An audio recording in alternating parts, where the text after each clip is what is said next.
Hi everyone, my name is Nicola White and I am a Thames mudlark, and as many of you who watch my channel on a regular basis will know, I find a lot of clay pipes in the River Thames and clay pipe bowls, just like these ones here, which are actually 17th century clay pipe bowls. In their entirety, they would have looked very much like this. Now, I've often wondered how these clay pipes were made, and today I'm very lucky because we're going to find out. I'm here with Dr. David Higgins, who is chairman of the National Pipe Archive, and he's also one of the few remaining traditional clay pipe makers. Isn't that so, David? That's right. Yep, there's only 2 or 3 of us left that still make pipes in the traditional manner, pressing them in metal moulds. So if you want to find out how they're done, I can explain that to you. First of all, I've looked at old documents and things and read old accounts of how pipes were made in the past, because there were various times when people wrote pipe making accounts. Sometimes the earliest ones from the 17th century are very basic. They don't tell you very much, but they give you a little bit of information about the tools they were using. And then as you come through time, you get more detailed accounts. And I'm very fortunate because I was able to go to a pipeworks in Manchester, which was the last surviving commercial pipeworks in this country, which operated right through until 1990. And I met the master pipe maker there, whose family had been making pipes since 1879. And so I was able to go and talk to him about the processes and even have a go at making pipes at the factory. So the basic technique for making them hasn't actually changed since the 17th century. They're made, unlike a lot of people think that there may be slip cast like pottery. If you buy a mug or a cereal bowl from the shops, it'll be slip cast using a liquid clay in a plaster mould. But pipes were made in metal moulds, and I have an original one here. This is a 19th century mould, and this shows the sort of thing that would have been used. And we know that moulds like this were being used right from the 17th century, because there's an account that was written in 1688 that shows a mould like this. It's made of metal, has a slot at the top here, and it's made in 2 halves that open, and each half has the one half of the pipe in it. And there's a third piece, which is the stopper, and this was used to form the bowl cavity. So this forces down into the top of the mould like that to compress the clay, and the clay itself is put in a fairly firm state, so that unlike slip casting where you have to wait for the liquid clay to dry, you can put the firm clay into the mould. It gets put in a press to squeeze it together. This is forced down to make the shape of the pipe, and it extrudes the clay throughout the mould. You then use the slot at the top is then used to trim off, so that you can trim any surplus clay that's extruded up from that slot, and then the pipe is lifted out, and you can then make another one straight away, so you haven't got that waiting time in between to actually let the thing dry.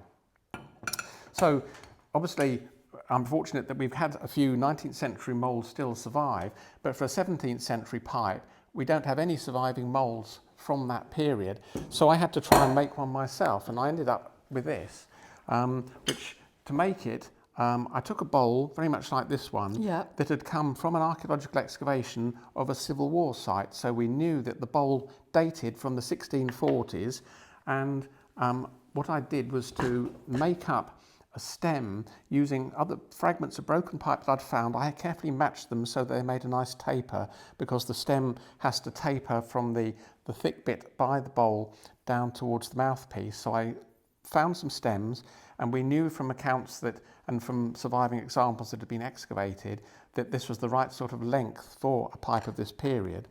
And then I had to make a plaster pattern, so I cast it in plaster of Paris, made the shape that I wanted, and then had to go to a foundry to have this metal mould cast, and that is what I use now for making the pipes.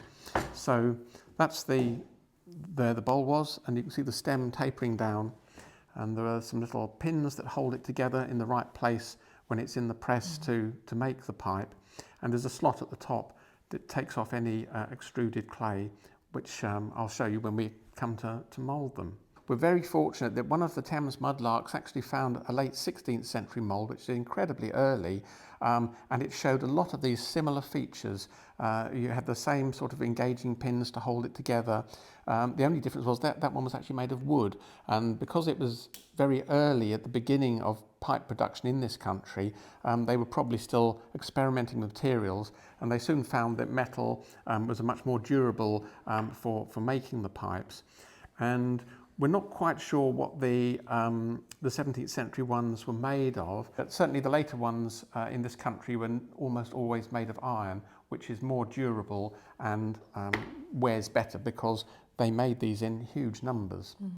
So that's the main thing for making it with. Then we need a few other bits and pieces of equipment.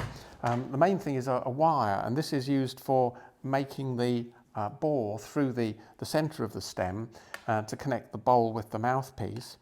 And the pipe maker in Manchester used to say, oh, the best place to get these is from old umbrellas and things. And so he used to take the wires out of umbrellas to make them for using. But you can, any bit of sort of straight metal, as long as it's a nice stiff rod, can be used. But it has to have two important things. One end here has been hammered over, and if you feel that, you can probably feel it more than see it. It's been put into a vise, and then I've just got a hammer and bashed it until the end has just burred over, so it's a little bit thicker. And that's really important, because when you come to push this through the clay to make the hole, if you don't have that, the clay sort of sucks and sticks to it, and it's very hard to make it go through. But if you've got that little burr at the end, it forces a bigger hole, and it slides quite easily in to make the stem bore. And then at the other end, this wire is slightly rounded, and that's because when you come to trim the pipe, having made it, you need to put the wire back in to support it during the trimming, and if you try to push that end in, it's going to catch and snag on the sides, but the rounded end follows the hole you've made. So I use the same wire, just with two ends differently, but the old pipe makers, when they were making pipes the whole time, all day, every day, they would have a wire of the exact length for the particular mould they're using, with a little wooden handle on, so they knew that when they pushed it in that far, it was at exactly the right point to engage with the bowl. And then they would have other wires for trimming. So that's an important piece of equipment. I need a knife for trimming both the top of the bowl and for the seam, so I'm just using an old kitchen knife for that. And then I find some other things which are a bit unexpected are quite useful. I've got an old chopstick here, and I find that's really useful because sometimes bits of clay get caught in the bottom of the bowl, or you need to just push it a bit deeper, and that's really good for just getting in there. It's got a nice flat end and works really well for that. And then I've got an old light bulb from a little strip light, and this was ideal for actually polishing the pipes. When you're finishing the pipe, they sometimes burnish the surface, which is a process of smoothing and compressing the clay so that it takes a nice shiny finish. And they used to use something like this. This is an original 19th century one, and it's a little agate rod. And you can see there's polished stone at the end set in a little wooden handle. And they use that for polishing the surface of the pipe. But a little glass tube works just as well, because that's a bit fragile to use these days, so I use that instead. But we know from records that they sometimes use polished steel or anything hard and shiny that will compress the surface of the pipe. And the final thing we really need is something to make this little milled band that you get round the top of the pipe. Now, we think from the records that the original trimming knives they used to have these little cuts in the back, so that once they'd scraped the pipe with one side, they could turn it round and run it round the top of the pipe to make this little band of milling. But I haven't got a knife with a serrated edge, so I found that this old cigarette lighter actually works really well. I've filed off, you have two little wheels where you spin it to get a spark normally, but I've broken away all the other bits so it spins freely. And then I've taken off one of the little cogged bands on it, leaving one little band that runs like a pastry cutter, so I can just run it round the top to achieve that little band of milling. And then, of course, I also want to mark my pipes so that people don't confuse them. If they find one, they don't think, oh, we've got a genuine 17th century pipe, because as you can see, I mean, the bowls are incredibly similar, and actually if you gave that to a 17th century person, they wouldn't know any different that it was made sort of yesterday from one that was made in the 17th century. So like the makers did in the past, I always put a mark on the bottom, and so I've actually I just cut the end. This is just a waste bit of plaster. I'd cut off something else, and I've just carved a little mark into the end of it, and I use that for impressing my initials onto the bottom of any of the pipes that I make. Right, DH then, it would be DH. That's it. Well, this one, the one I normally use on this pipe is a little heart-shaped mark with DH in it, and I've also sometimes used this one, which is a little H mark with dots around it. But this one's actually made of clay, and that's actually a bit harder and more durable for making the mark on the pipes. So my pipes are always marked, and so you can always tell if you find one that it's one of mine and not an original one out of the river. So the first thing we need to do in making a pipe is to prepare a roll of clay, and the rolls of clay were bundled together to make up dozens. This is one that I made a few days ago, and now you can see the clay is quite stiff because it's dried out a bit, so it's been left to firm up. But you have to make a roll of clay which is going to be pretty nearly the right size and shape for the pipe you're trying to make. The old pipe makers used ball clay, and it was called ball clay because they used to cut it in big lumps that were like balls, which were then heaved around. And this is a secondary clay. It's from the same source. It comes from places like Dartmoor, but it's been weathered down, and the Bovey Tracy Basin is one of the best places for getting it.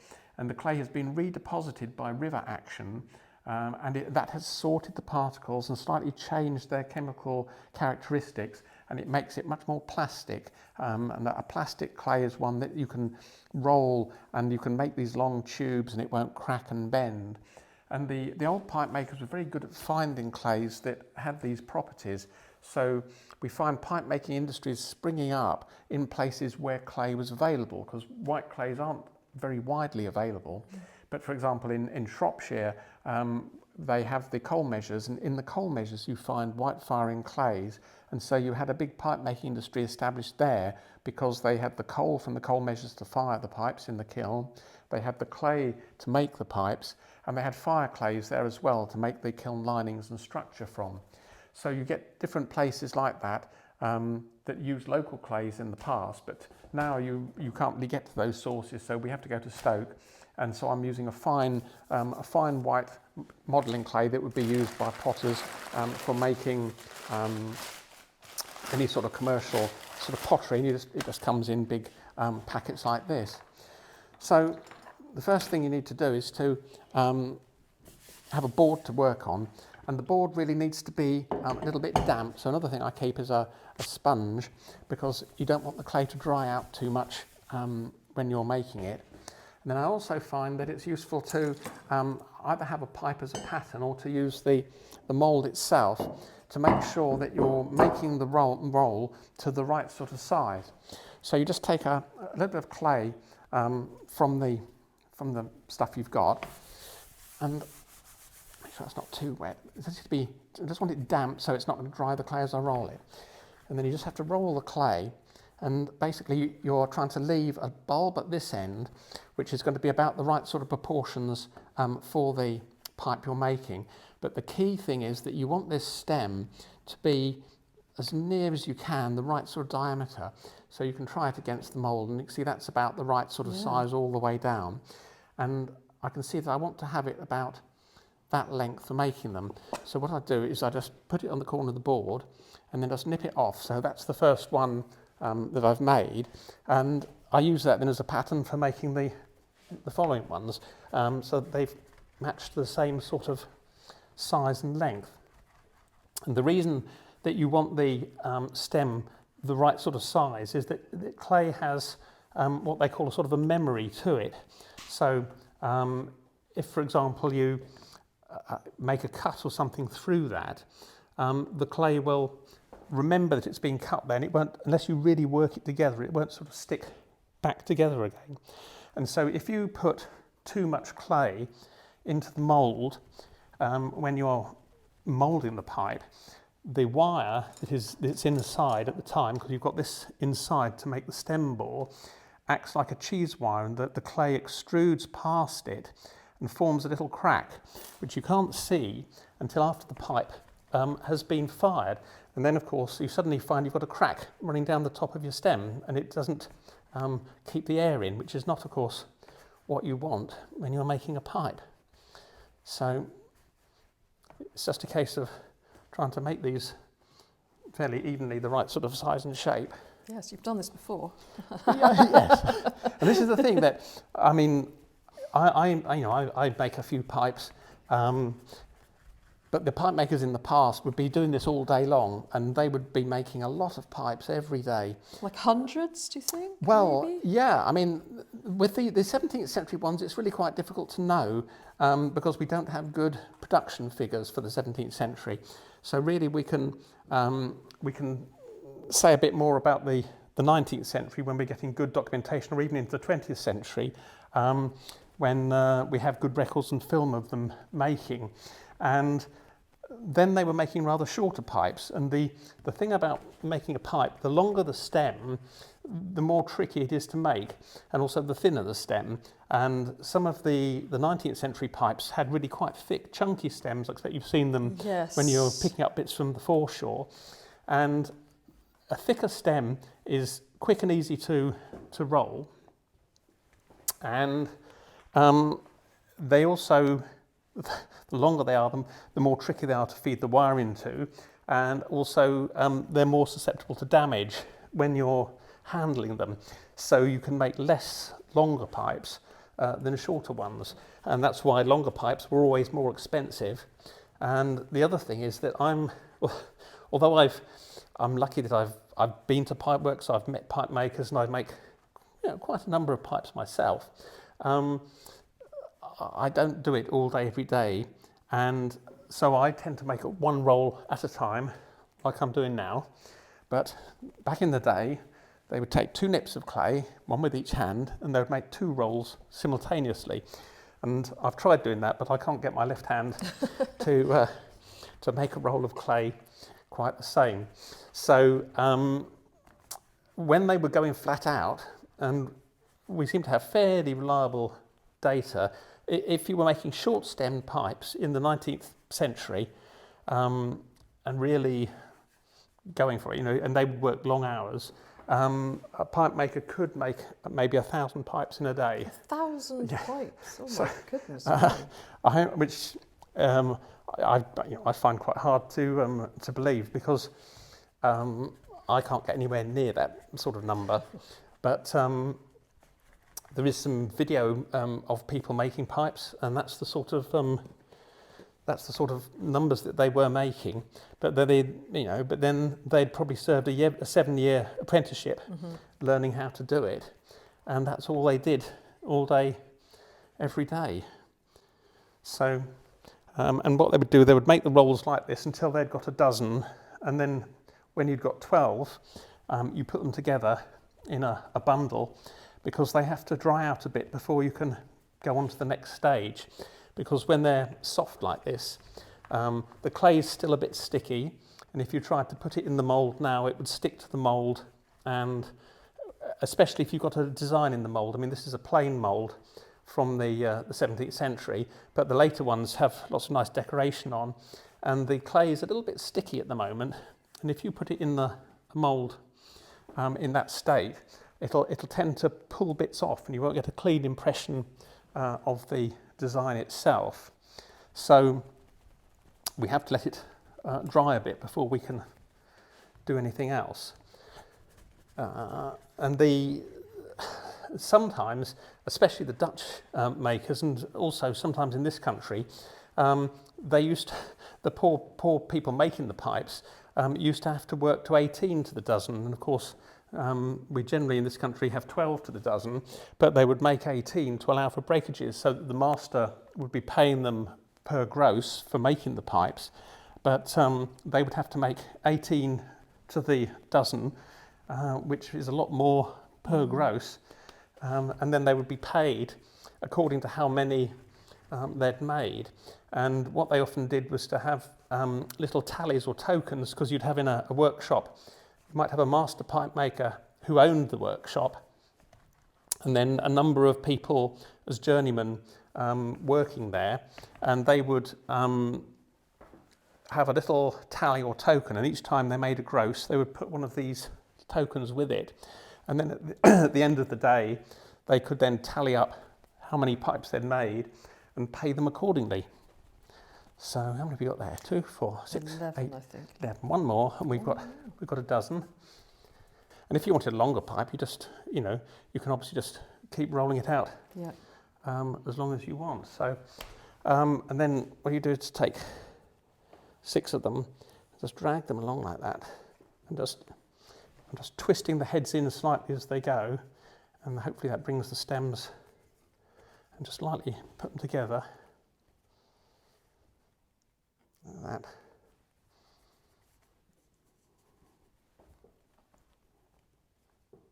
And just lay those on top. There we go. And there's another dozen, but you see at the moment they're really floppy and soft. Yeah. Whereas these ones that were made a few days ago are now quite firm and they don't bend in the same way.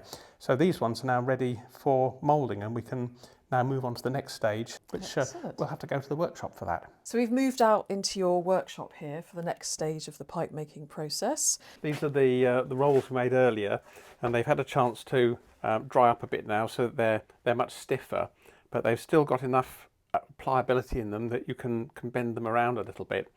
And what we've got to do now is to put them into the mould itself to actually make the pipe shape. So the first thing I'm going to do is just trim off the ends, because where I've rolled them, I just nipped off the ends when I was making them, but they're a little bit uneven.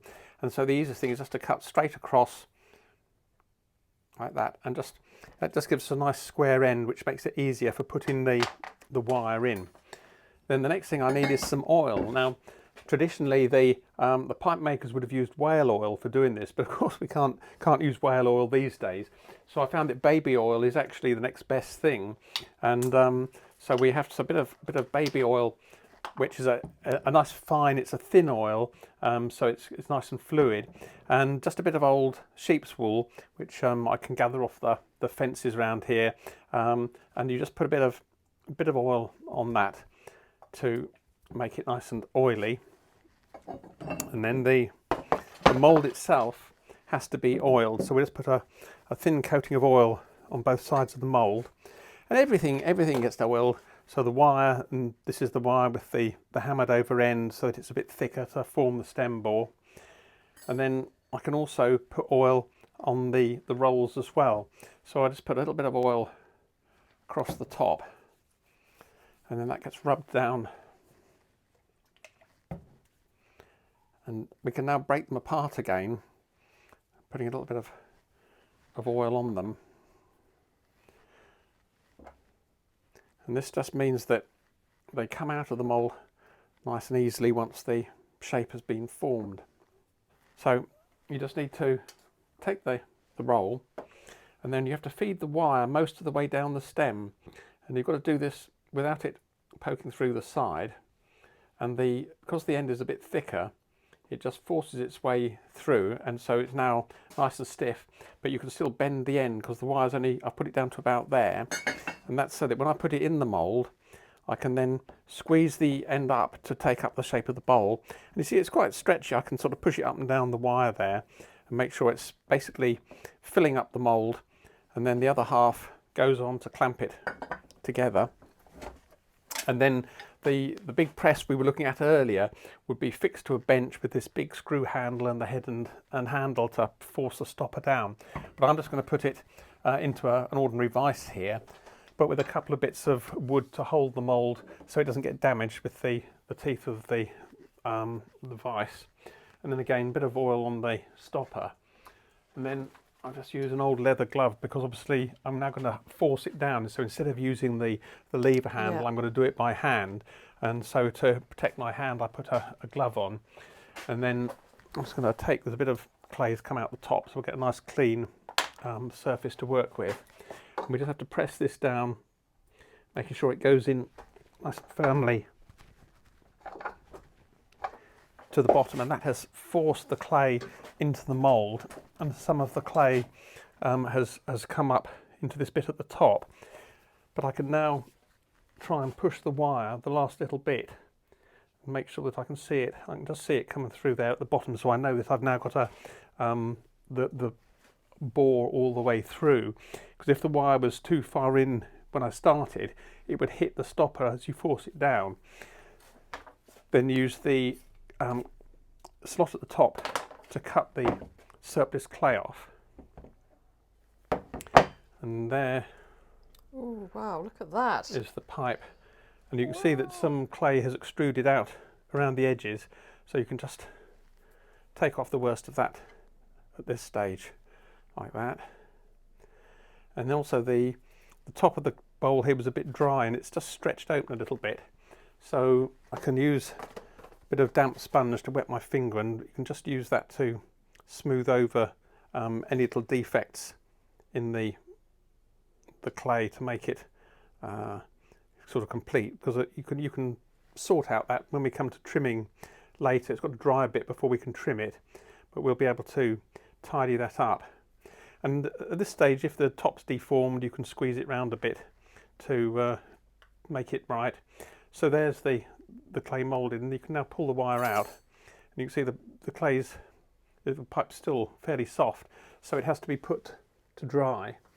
And so once again we have to wait before the next stage to do the next part of the process, but we can carry on making more pipes, because of course the beauty of this process is that you can make them one after another without having to pause in between. I wonder if it would be possible for me to have a go. Oh yeah, by all means. Do That's you know what? I just really would love to have a go at this part of the process. Well, it's the thing, and there's now, I mean, it's quite easy, because as long as you keep the wire inside the stem, what can go wrong? Well, I'm just thinking that just getting that wire down the stem looks like it's an absolute bit of an art to it. Well, I'll finish this one and get out of the way and let you have a go. Of course, there were a few women clay pipe makers, weren't there? Not as many as the men, though. That's it. I mean, the what tended to happen was you had a division of labour. So generally, the men did the moulding, and you often have a married couple who often work together making pipes, and the man would go round as a journeyman, getting work at a different factory, and the wife would then be the trimmer. So she would then, once the pipes have been moulded and dried, which was generally regarded as the heavier work because you're heaving the moulds around and screwing the handle and all the rest of it, then once they've been dried off and trimmed, that would be the women's work to finish them off and do the packing. So there you go, there's your mould. Okay, I'm going to get my clay pipe here, and yes, this first bit here, which is... You probably find it easy if you hold the clay sort of, if you just hold it in your hand like that, so you're supporting it, and then you just feel with your fingers, you can feel where the end of the wire is, okay. and you have to hold the end quite firmly when it starts off to just get it in. Oh yes.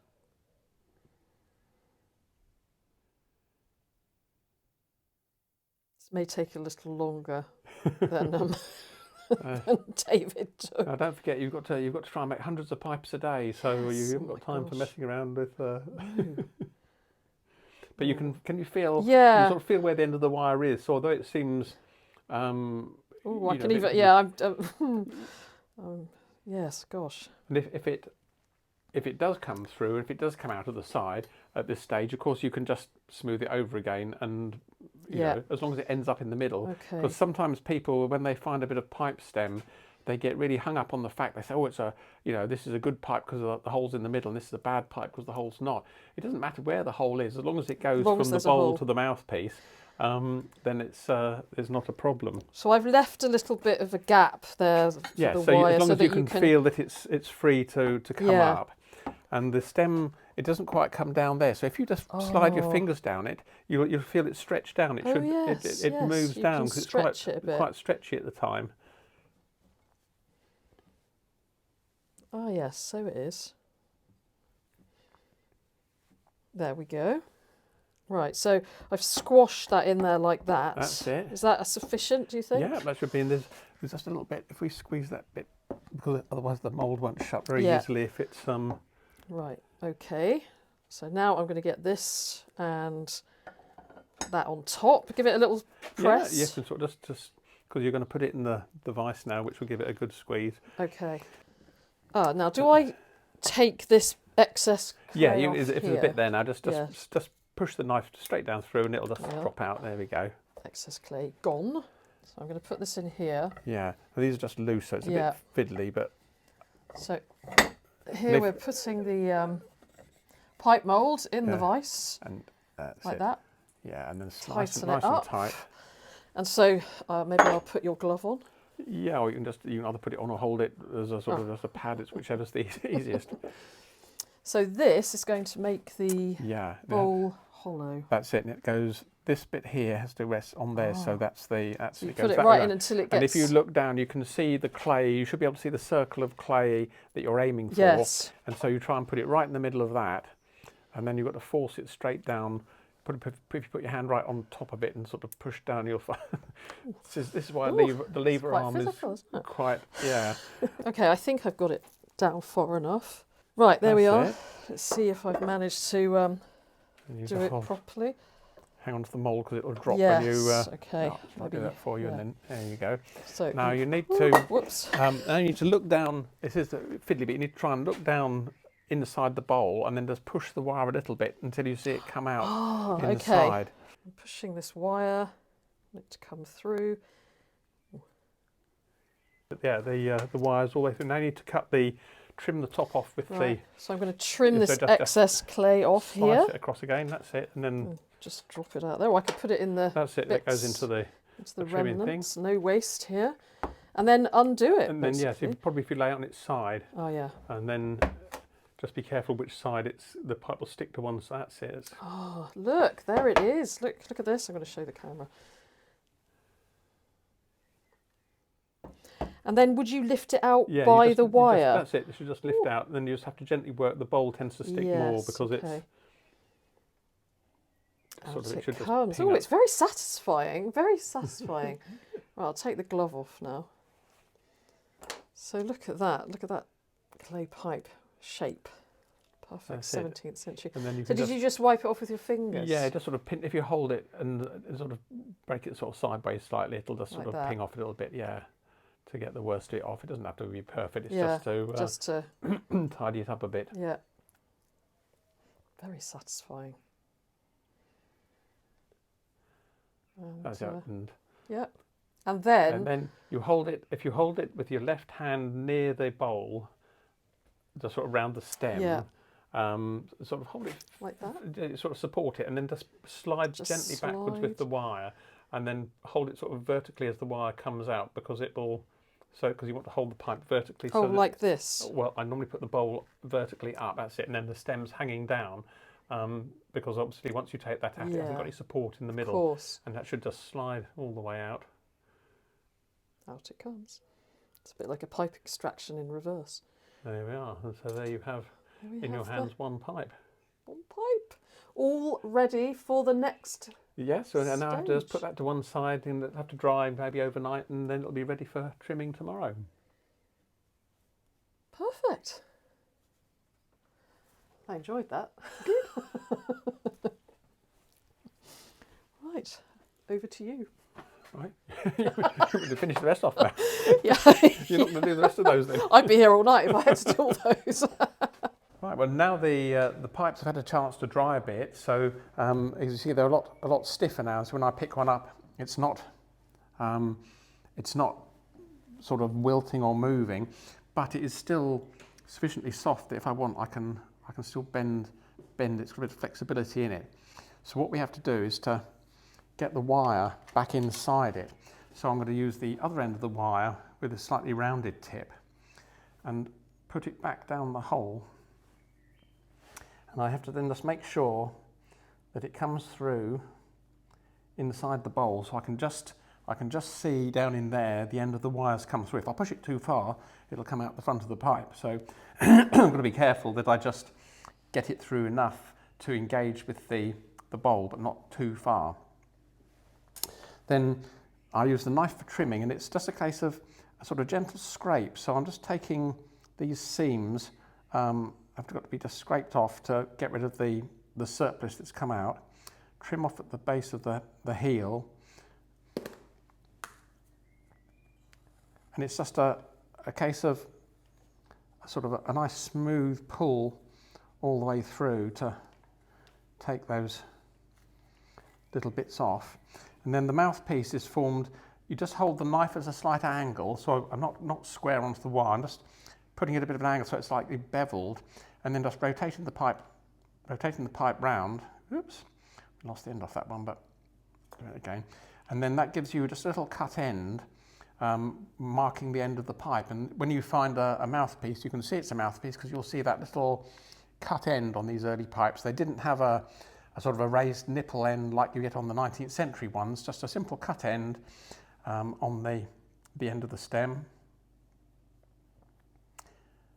And the bowl like that. And then this is where the bit of glass comes in, because you can use that just to rub and smooth those seams off.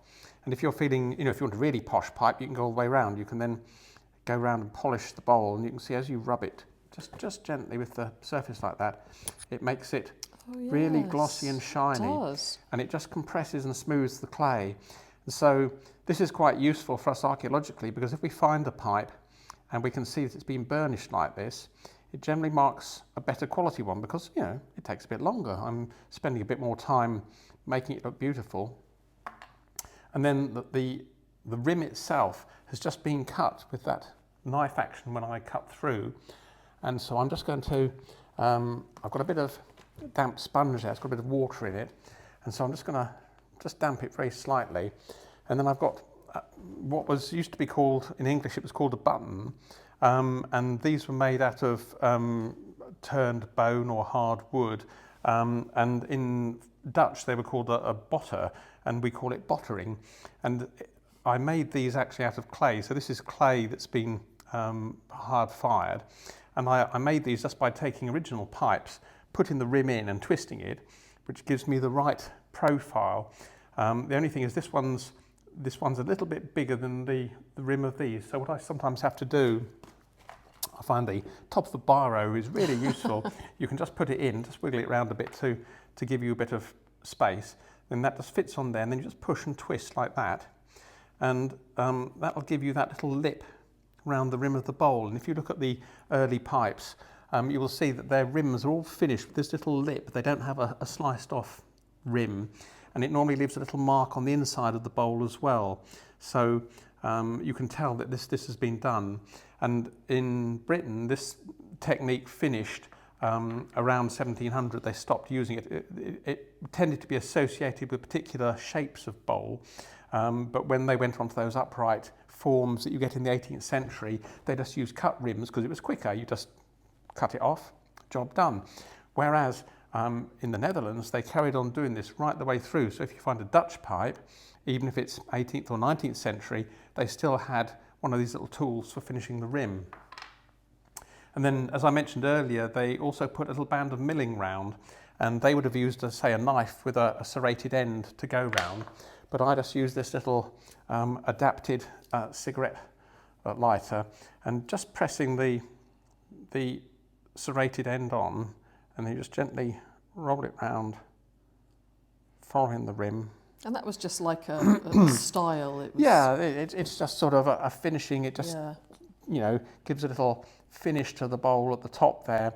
And it was, some parts of the country they tended to use it, and other parts they didn't. So, for example, if you go to sort of the West Midlands, Shropshire area where they made a lot of pipes, then almost every pipe will be finished with a complete band of milling.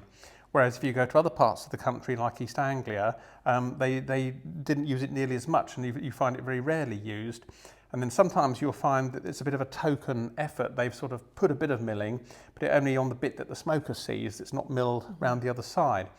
So as archaeologists, when we're looking at a pipe, we actually record how much milling it's got. If you've got a complete bowl rim, we will make a note to the nearest quarter of how much milling it's got. So it's either got no milling, if it's not milled at all, you put a 0, or if it's 1 quarter, 2 quarters, 3 quarters, or fully milled. And that just gives an indication of the quality of the pipes.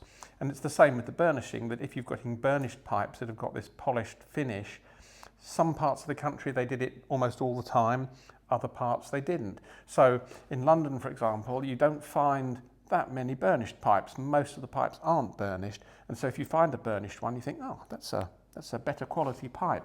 And if it's got a fully milled rim, if the milling goes all the way round, it's nicely finished, a nice shape, and it's got a polished surface, you think that's a smart pipe. And then if it's a bit rough, if you've got digs and sort of things on it, hasn't been very nicely finished, it's a much cheaper pipe. So just by studying the actual detail of the pipe bowl, you can learn a bit about the social status and the quality of the person who's chosen to smoke it. And then the final thing is to put the mark on. So I've got my little stamp, and again I'll just make the heel a little bit damp so that it is a little bit softer, and then it'll take up the detail on the mark, and you just sort of just stamp that in.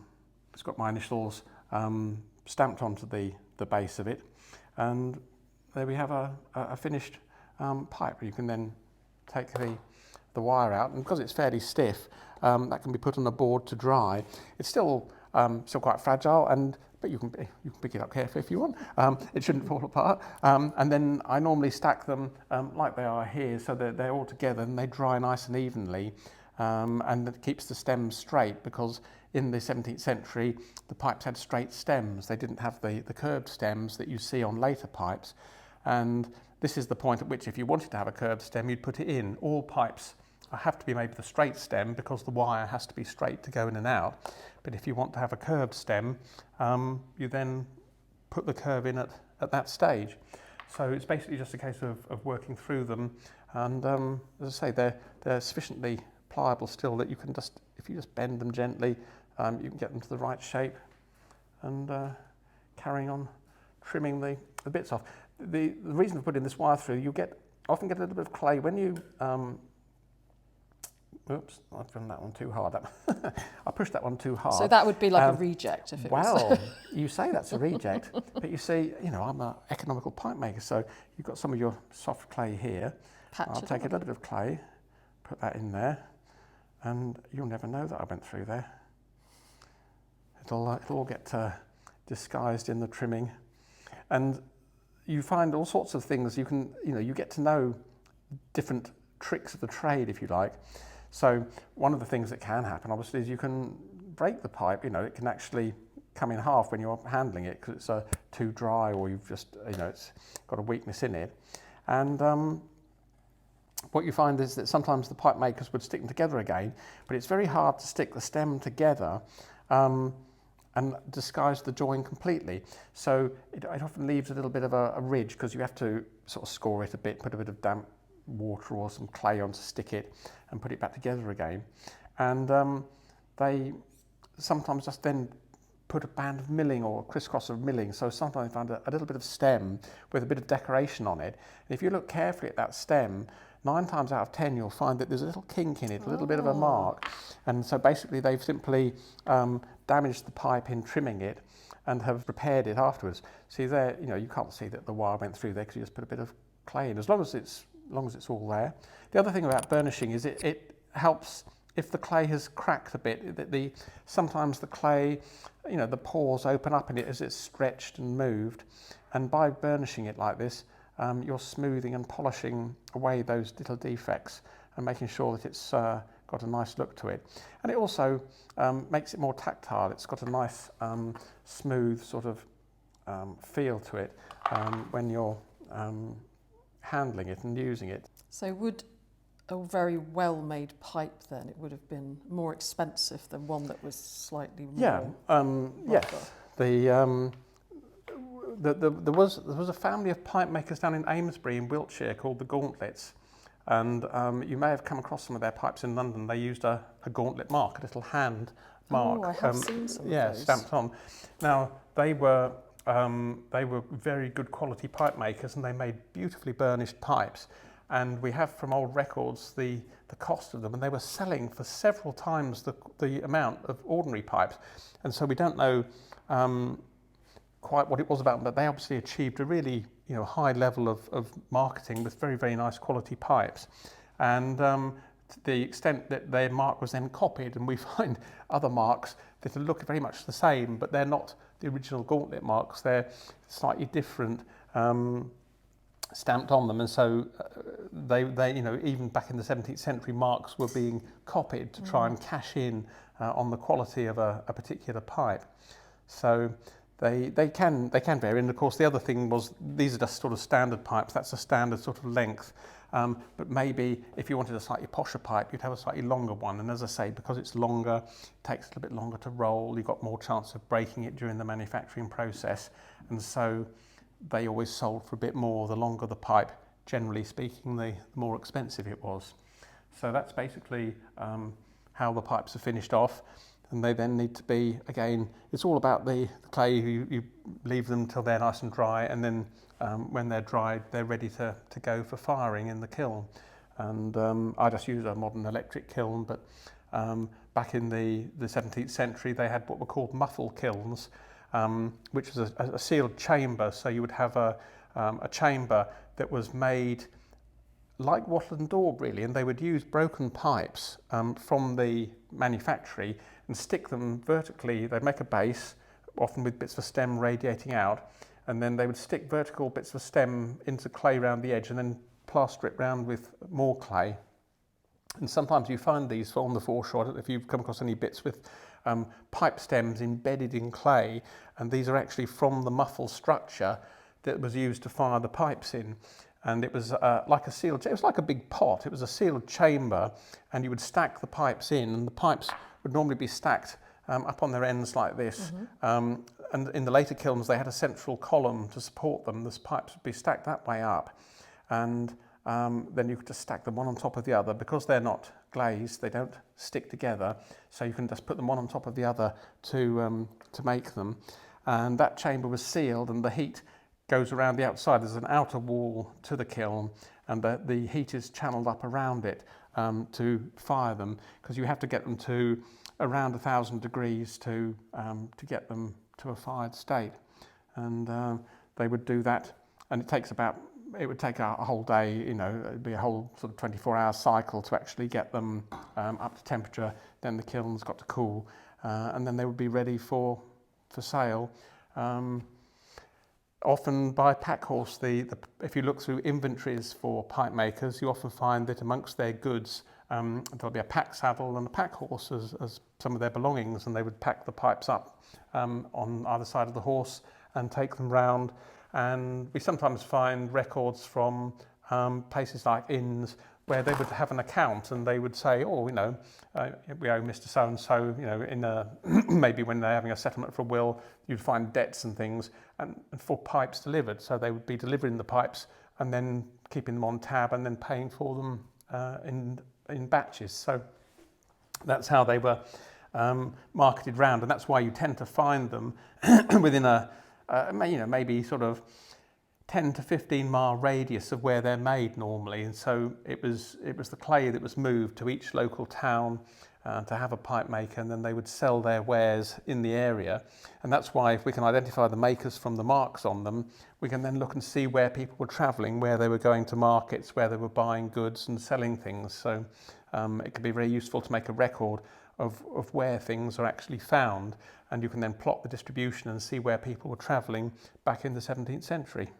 Right, that gives you some sort of indication about how these things were made and used. It certainly does. Well, now when I pick up a clay pipe bowl like this, I'm going to have such a better idea of how it was actually made. And there's so many clues, like you say. That's it. It's a case of learning. If you understand, this is why I was interested in learning initially how to make pipes, because if you don't understand how they're made, you don't know what you're looking at. You just, it's a pipe bowl. But then if you think, someone's done the milling on it, they've done burnishing on it, so it starts to tell you about the object and the sort of person that might have used it in the past. And so this one here, that is the finished. That's it. Yes, that's what it would look like when it's fired. Perfect. Well, thank you so much, David. That was absolutely fascinating. And if anybody has any questions, any burning questions about clay pipes, then do put them down in the comments below and we will try and get you some answers. But this has been absolutely brilliant. It's something that I've really wanted to do for so long. And this is really a dying art, isn't it? Yeah, there's, as I say, there's about 3 of us left in the country, I think, that are still using metal moulds like this for pressing pipes. And one of those is past retirement age and probably, thinking of hanging up his tools. So it is a bit of a dying craft, although there is some hope for the future because there's a lot of interest now in doing 3D printing, because one of the main problems is getting hold of the moulds or making the mould yourself. And making the mould for this was a lot of time and effort for me, because I had to, once you've got the casting made, it's a rough casting from the foundry, you have to do a lot of work in filing and drilling the pinholes out and getting the thing into a working state. And of course, if you can then take old moulds from museum collections and things and scan them and then digitally 3D print them, it's now possible to make copies of old moulds, which means that more people can get hold of them. And there's a lot of interest in people actually trying to make pipes in this way using copies of old moulds. So hopefully in the future there will be a few more people making pipes, and it will carry on as one of the crafts that we've got in this country. Yes, I really hope so. Thank you. The good news is I now have some of David's replica clay tobacco pipes for sale on my Kofi site, the details of which I will post here and also in the description to this video. So if you want to own your very own replica clay tobacco pipe, then do go on over and take a look.